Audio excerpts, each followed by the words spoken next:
Adrian, a black entrepreneur with big dreams, has endured 18 long months of incarceration. His crime? Defending himself from a man who sought to terrorize and destroy everything he carefully built. That man, Christopher Caulderon, a white man with a history of racist harassment, has repeatedly targeted Adrian since 2020. This is a story not just of Adrian's fight to survive, but of a system that penalizes people for protecting themselves while blatantly ignoring racist terror. In June 2018, Adrian proudly leased property to start his business. By March 2019, his business was up and running, drawing in locals with his signature dishes. But Caulderon, who lived nearby, saw something he did not like: a successful black man. And that's when the trouble started. In August 2019, Adrian's generator and commercial trash cans were stolen, forcing him to shut down temporarily. But he still didn't give up. After reopening in March 2020, he was ready to continue serving the Jacksonville community, but things quickly went from bad to worse. Shortly after reopening, Adrian began to be relentlessly harassed by Christopher Caulderon. At first, Caulderon's harassment began with constant police calls on Adrian's business. When that didn't drive Adrian away, Caulderon resorted to more heinous types of harassment. By August 2020, Adrian faced property damage and more theft, acts that coincidentally happened just after Caulderon passed by his property. The business had to be shut down once again, but Adrian refused to be beaten. He reopened in March 2021, even as Caulderon escalated his harassment campaign. That summer, things quickly escalated. While closing up one evening, Adrian heard bullets fly past him. Shaken but determined, he contacted the police,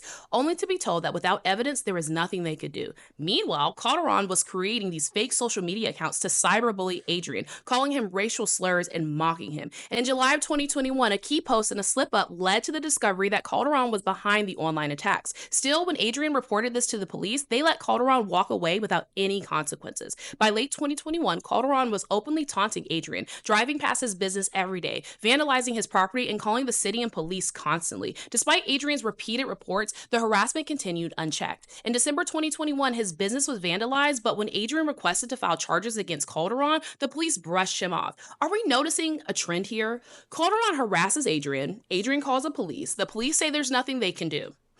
Caulderon continues to terrorize Adrian because at this point, Caulderon knows that no matter what he does to Adrian, there is nothing or no one coming to help him. It all came to a head on January 19, 2022. Adrian and his partner, Lamisha, were on their way to breakfast when they happened to pass Caulderon's vehicle. Without warning, Caulderon suddenly opened fire, shooting 8 times and hitting Adrian's car multiple times. The police were called, but shockingly, Caulderon was allowed to flee the scene and no immediate arrest was made.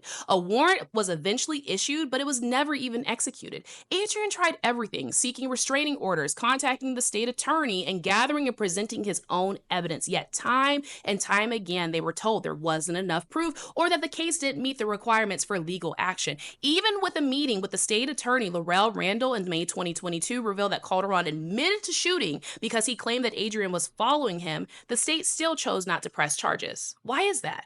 Meanwhile, Caulderon continued his campaign of terror with more vandalism, prank calls, and cyberbullying, and yet law enforcement seemed uninterested in protecting Adrian.